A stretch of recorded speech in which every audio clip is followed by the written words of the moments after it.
Shara Yehuda Emouna, Som Perek Zayin, la page 166, Pegimel Amoud Bet, la 10e ligne, Zesh Katou Ptikunim. L'Admour Zaken a abordé dans le Perek Zayin le concept de Yehuda Ila, Yehuda Tata, le degré supérieur et inférieur de l'unité de Dieu. L'unité de Dieu se conçoit pour nous de deux façons différentes, au-delà de Malchut de façon absolue, en deçà de Malchut de façon moins absolue. Mais en réalité, l'unité de Dieu s'affirme de la même manière, en haut comme en bas. Et c'est pour cette raison que le Passouk disait « Ani Hashem lo shaniti ». Hashem ne change pas. Ça veut dire que la création n'a aucun impact sur Akadosh Baruch Hu, que la connaissance que Dieu a de la création ne change rien pour Akadosh Baruch Hu, n'a aucun impact sur Akadosh Baruch Hu. En d'autres mots, en réalité, la création s'efface littéralement devant Akadosh Baruch Hu, même si notre perception sera différente de la réalité. Et que nous pourrons concevoir de deux façons différentes l'unité de Dieu, à un degré supérieur, Yehuda Ila, ou à un degré inférieur, Yehuda Tata. Alors, par quel prodige la création peut-elle encore exister, puisqu'elle s'efface devant Dieu? Et l'Admour Zaken a présenté et développé le concept de Tzimtzum, qui explique que Dieu s'est contracté, Dieu s'est retiré, pour laisser un espace vide dans lequel la création va pouvoir prendre place.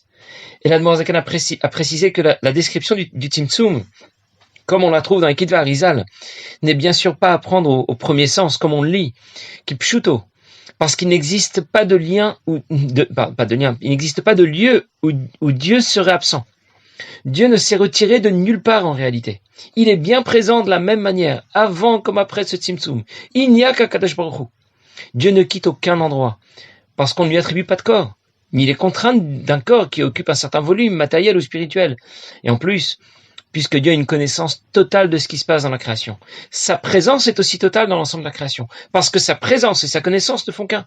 Comme disait le Rambam que rapportait l'Admour Zaken, ou Ayodea, ou Adea, etc. Ça veut dire qu'Akadosh Baruch Hu est à la fois celui qui connaît la connaissance. En d'autres mots, sa connaissance et son essence ne font qu'un. Donc s'il sait tout ce qui se passe dans la création, son essence est aussi présente dans toute la création. Je vais le dire encore une fois autrement. Le Tzimtzum n'a aucun impact sur le divin. Avant ou après le Tzimtzum, ça ne change absolument rien pour Akadosh Baruch Hu. Par contre, nous allons vivre et ressentir l'effet de ce Tzimtzum. Et c'est ce qui nous apportera le sentiment d'exister.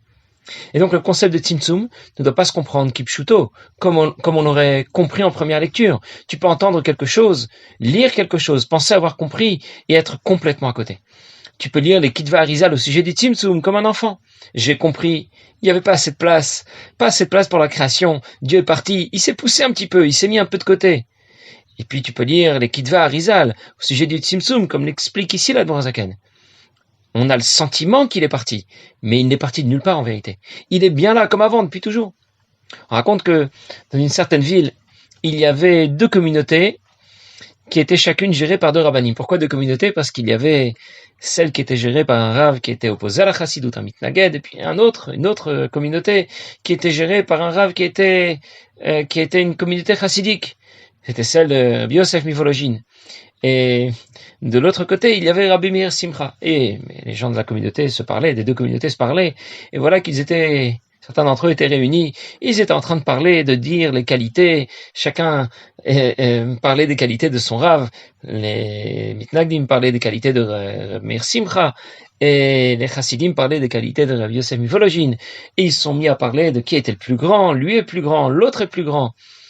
Et puis il y a un enfant qui passait par là, et qui a entendu toute leur discussion au sujet de qui était le plus grand, lui est plus grand, l'autre est plus grand. Il a dit, au bout d'un moment, il leur a dit, je comprends pas pourquoi vous discutez comme ça. Moi, je sais qui est le plus grand. Il dit, comment tu sais qui est le plus grand?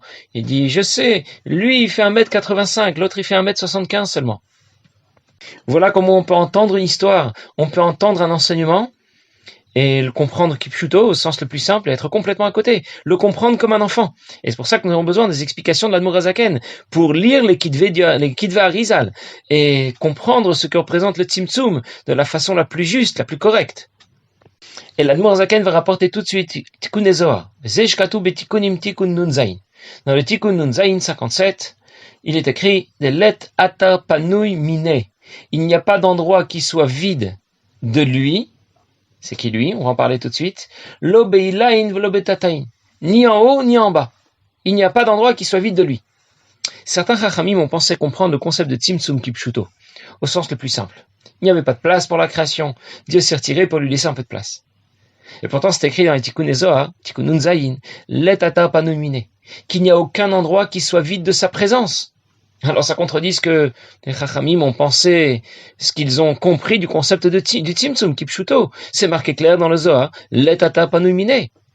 Et cette déclaration qui contredit l'idée de ces Chachamim, eh bien ils l'ont compris autrement. Ils l'ont expliqué. Letata Panumine. Ça ne veut pas dire qu'aucun endroit n'est vide de sa présence, mais qu'aucun endroit n'est vide de sa surveillance, de sa Ashgacha. Letata Panumine. Voilà comment ils ont compris. Dieu a créé un monde dans un espace qu'il a quitté, l'etata panumine, ça voudrait dire, selon ces chachamim, qu'aucun endroit dans la création n'échappe à sa surveillance, à sa shgacha.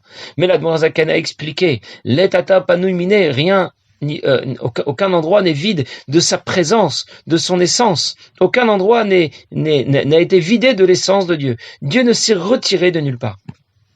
Et l'Admor Zaken va citer tout de suite un passage de Raya Mehemna qui va rapporter deux notions qui vont nous intéresser jusqu'à la fin du Perek Zayin. Raya Mehemna Parashat Pinchas. C'est écrit dans Raya Mehemna Parashat Pinchas, Iu tafis becholav letman de tafis be. Lui saisit tout et rien ne le saisit. Personne ne le saisit. Iu sovev kol almin. Il est, je traduis, mais comme toujours la traduction n'apporte que peu de choses. Sovev kol almin, il entoure les mondes. On va expliquer que c'est absolument pas ce qu'on aurait pensé en écoutant la traduction. Veletman de nafik mirshut eleva. Rien ne sort de son domaine à l'extérieur. Il remplit la création, il intègre la création. C'est lui qui réunit zina les ziné, un côté à l'autre. Il avait tata, le haut comme le bas. Il n'y a de rapprochement dans les quatre éléments de base que sont le feu, l'air, l'eau et la terre, qui constituent chacun des éléments, qui constituent la structure de la matière. Et là, sauf lorsqu'Akadosh Baruch Hu les réunit, ad kan leshono. Voilà ce que déclare le Raya Mehemna. Et les deux notions qui nous intéressent dans ce passage de Raya Mehemna, c'est Iu tafis bechola veletman de tafis be.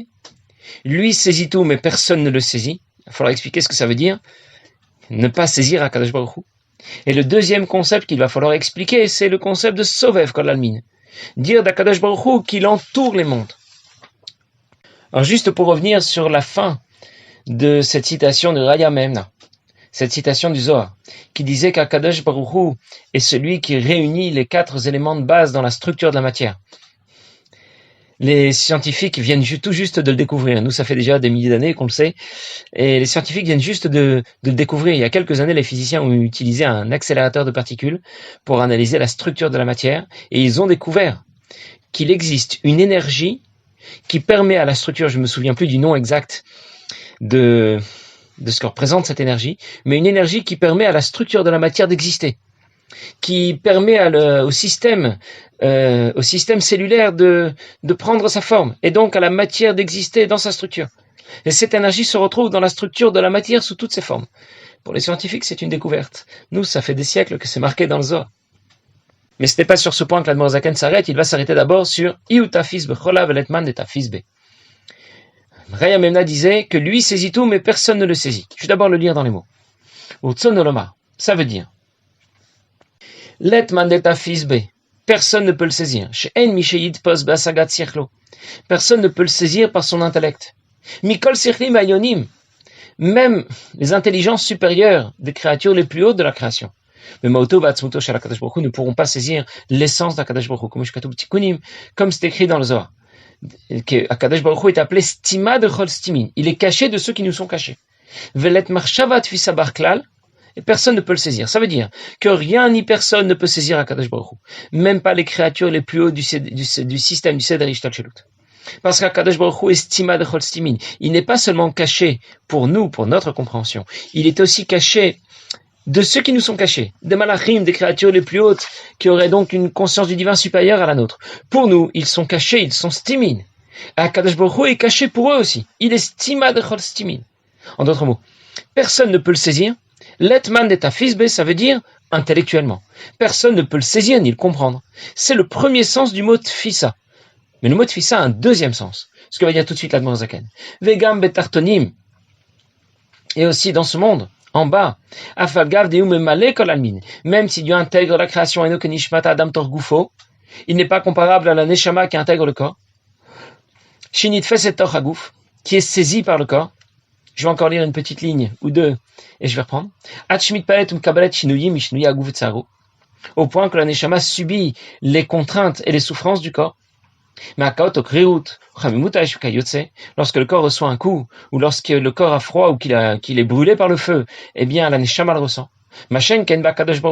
Alors que ce n'est pas le cas pour Akadosh Baruch Hu. Il n'est en aucune manière affecté par les changements de ce monde. Le jour, la nuit, l'été, l'hiver, comme c'est écrit, l'obscurité n'est pas une obscurité pour toi, et le jour brille et lumineux comme la nuit. Voilà un autre sens du mot nitpas. Dieu n'est pas saisi par les mondes, ça veut dire qu'il n'est pas affecté par les mondes. Même s'il s'y intègre. Ça veut dire qu'on aurait pu imaginer qu'une émanation du divin intègre le monde comme la neshama intègre un corps. Et puisque la neshama est sensible à ce que le corps subit, Dieu serait aussi sensible aux événements de ce monde. Quand le corps souffre, il ne souffre pas tout seul dans son coin. La neshama en souffre aussi. Elle aura du mal à se concentrer, à éveiller ses émotions, à être plus sensible à la Kedusha. Le corps souffre, cela a un impact sur la neshama. Et on aurait pu croire que le divin intègre le monde de la même manière, que le monde aurait un impact sur le divin, comme le corps sur la neshama. Pour qu'on ne fasse pas cette erreur, le Zohar dit, le Raya Memna disait, Letman de tafisbe. Rien ne peut le saisir. Pas seulement intellectuellement. Ça ne veut pas seulement dire qu'on ne peut pas comprendre et saisir Akadosh Baruch Hu. Mais rien ne peut le saisir, ça veut dire rien n'aura d'impact sur Akadosh Baruch Hu. Aucun des changements qui vont se produire dans le monde n'aura d'impact sur Akadosh Baruch Hu. Dieu se trouve présent dans la création et en même temps, il n'en subit pas les contraintes. Ce monde ne l'affecte pas. Dieu intègre la création, mais Malelon dit le Zohar. Mais les contraintes de temps, d'espace n'ont aucun effet sur lui. Ici, ailleurs, avant, après, c'est la même chose. Alors je récapitule. L'Admor Zakan explique la première des deux notions qui sont rapportées dans le Raya Memna. Lui saisit tout, mais personne, rien ni personne ne peut le saisir. Ça veut dire, premièrement, personne ne le saisit, personne ne peut le comprendre, personne ne peut le saisir intellectuellement. Et deuxièmement, Dieu n'est pas saisi et affecté par la création comme la neshama pourrait être affectée par les contraintes que subit le corps. L'Admor Zaken va ensuite passer à la deuxième notion qui a été rapportée dans le Raya Memna, celle de Sovev Kol Almin. Je vais d'abord le lire dans les mots. Sovev Kol Almin. C'est ce qu'on appelle aussi Sovev Kol Almin. Qu'est-ce que ça veut dire? Quand quelqu'un réfléchit à quelque chose, il pense à quelque chose. Dans ce cas, son esprit va faire le contour, il va se représenter en 3D l'image de cet objet. Mais c'est une vue de l'esprit, ce n'est pas concret. Mais à Kadosh Baruch Hu, c'est écrit mes pensées ne sont pas comme vos pensées. Alors, la pensée d'Akadosh Baruch Hu va saisir l'ensemble de la création, va entourer l'ensemble de la création, mais cette fois ce sera concret. Et c'est ça ce qui va lui donner son existence concrète. Je continue encore une petite ligne et je vais reprendre. Memale sera l'émanation du divin qui intègre la création. Qui est suffisamment diminué pour intégrer la création et les éléments qui s'y trouvent, qui sont limités en quantité et en qualité, ça veut dire dans leur qualité et dans leur importance. Il donne l'exemple du soleil, le soleil c'est énorme, mais il reste pourtant limité. Il fait 167 fois le volume de la Terre, mais pas plus. Sa qualité, ça veut dire la qualité de sa lumière a aussi une limite. La lumière n'est pas infinie, contrairement à ce que l'on apprend en sciences physiques. La lumière, ça a une portée très grande, très lointaine, au point qu'on ne sait pas voir le bout, on ne sait pas où elle s'arrête, mais elle a une limite. Il en va de même pour toutes les créatures, tous les éléments de la création qui ont une limite qui de la terre jusqu'au ciel. Il y a une distance qu'on parcourait en 500 ans. Bien sûr, c'est une image. On avait déjà rapporté ça, ce passage de Maseret Ragiga qui faisait la description du Seder Ishtalchelut et qui rapportait une distance de 500 années que l'on parcourait à pied d'un ciel à l'autre, etc. Et donc, l'énergie qui vient s'y intégrer doit être naturellement diminué et adapté à ces éléments limités. Il va devoir d'abord se contracter énormément jusqu'à permettre l'existence à partir de cette lumière, mais malé, l'existence de la création de ce qui s'y trouve, avec toutes leurs limites. Que vient de nous dire ici l'Admor Zaken? Quand quelqu'un se représente un objet, par une vue de l'esprit, il a retourné l'objet dans tous les sens. Il l'a démonté et remonté dans son esprit. Mais ça n'a eu aucun effet sur l'objet. Ça n'a pas eu d'impact concret sur l'objet. Par contre, quand nous disons dans Kadosh Baruch Hu qu'il est Sovev Kol Almin, ça veut dire qu'il a cette même vision de l'esprit de chacun des éléments de la création, mais cette fois, ça a un effet, un impact concret sur chacun de ces éléments. C'est une vue de l'esprit de Kadosh Baruch Hu, mais qui se traduit concrètement. C'est ce que nous appelons Sovev Kol Almin. Quand je pense par exemple à une table, j'ai fait le tour de la table, en 3D, par une vue de l'esprit, mais la table n'a pas changé, ça n'y change absolument rien. Quand Dieu pense de la même manière à cette table, c'est ce qui lui permet d'exister. L'erreur, ce serait de croire que Sovev signifie autour, et donc absent du système, à l'extérieur. En d'autres mots, même la dimension du divin, qui n'est pas intégrable à la création, Sovev, parce qu'elle est trop puissante, elle est malgré tout bien présente. Parce que si ce n'était pas le cas, eh bien l'élément concerné disparaîtrait. Voilà pour Sovev.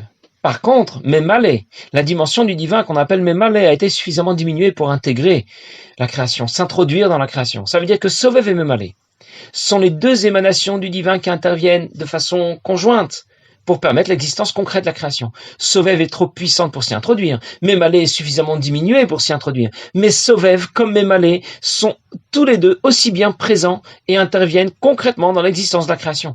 L'erreur classique, c'est de croire et de comprendre que Memalé, c'est ici, en bas, et Sovev, c'est en haut et ailleurs. Et l'Admor Zaken explique que Sovev, c'est autant ici que Memalé. C'est simplement un mode différent d'intervention. Ce n'est pas parce que Sovev n'intègre pas la création qu'elle est absente de la création, qu'elle n'aurait pas d'impact concret sur la création. Alors je récapitule.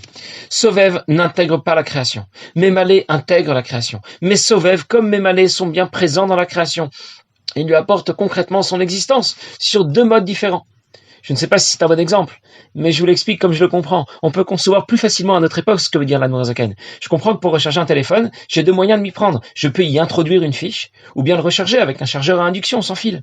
Je veux payer un achat par carte bancaire, je peux introduire la carte dans le lecteur et faire le code, ou bien utiliser le paiement sans contact. Quel que soit le mode de charge, l'énergie est passée. Quel que soit le mode de paiement, l'argent a été débité. C'est bien concret. Alors je récapitule. À aucun moment la lumière divine qui intervient dans l'existence de la création n'est déconnectée. J'aurais pu faire l'erreur de croire que Sovev est trop puissante, donc elle est déconnectée de la création. Mais Malé est bien moins puissante, donc elle serait déconnectée de Dieu. En réalité, d'une part, Sovev intervient concrètement dans l'existence de la création et est bien présente dans ce monde. Et d'autre part, Malé n'a pas été réduite dans l'absolu. Elle n'a été diminuée en puissance que par rapport à toi. En d'autres mots, Sovev, Memalé, ça ne change absolument rien. La connexion entre la création et Dieu qui est infini, Ein Sof, reste permanente et totale. Quand on parle de Sovev, ça ne veut pas dire que Ein Sof est au-delà et a perdu le contact avec la création. Quand on parle de Memalé, ça ne veut pas dire que la lumière divine qui est intégrable à la création et qui est limitée a perdu le contact avec Ein Sof. Sovev ou Memalé, peu importe, la connexion entre la création et Ein Sof est permanente, totale. Sovev et Memalé ont ensemble un impact concret sur l'existence. Au départ, je considère Ein Sof, la lumière du divin qui est infinie. À l'arrivée, je considère la création, dont tous les éléments sont limités, du soleil au plus petit caillou. J'ai vite fait de faire l'erreur de croire que les deux sont déconnectés. Et l'Admor Zaken explique que même si la lumière infinie de Dieu a suivi un certain processus d'intégration progressive à la création, Sovev puis Memalé, eh bien, elle ne perd jamais le contact avec Ein Sof. En conclusion, il n'y a pas de Metsiout, il n'y a pas d'existence en dehors de Dieu. C'est ce que nous avons appelé Yehudat Ata, l'unité de Dieu qui s'applique, qui s'affirme dans la création. C'est le sujet que développe l'Admor Zaken jusqu'au Perek Zayin, jusqu'à la fin du Perek Zayin, de notre Perek. Même s'il a déjà évoqué le concept de Yehuda Ilaha, il va le développer davantage, il va surtout le développer à partir du Périkret, à partir du chapitre suivant. Et nous allons plus tard considérer l'unité de Dieu, non pas dans sa relation à la création, mais l'unité de Dieu pour elle-même, dans l'absolu. C'est ce que nous appellerons Yehuda Ilaha. Ce sujet a déjà été abordé, développé dans la première partie du Tanya, dans le Périkret Memchet, le chapitre 48. Et au moins, nous prenons conscience avec tout ça, que Dieu n'est finalement pas aussi loin de nous, pas aussi loin que nous aurions pu l'imaginer. Et c'est important de le savoir et de s'en rappeler. Passez une bonne journée.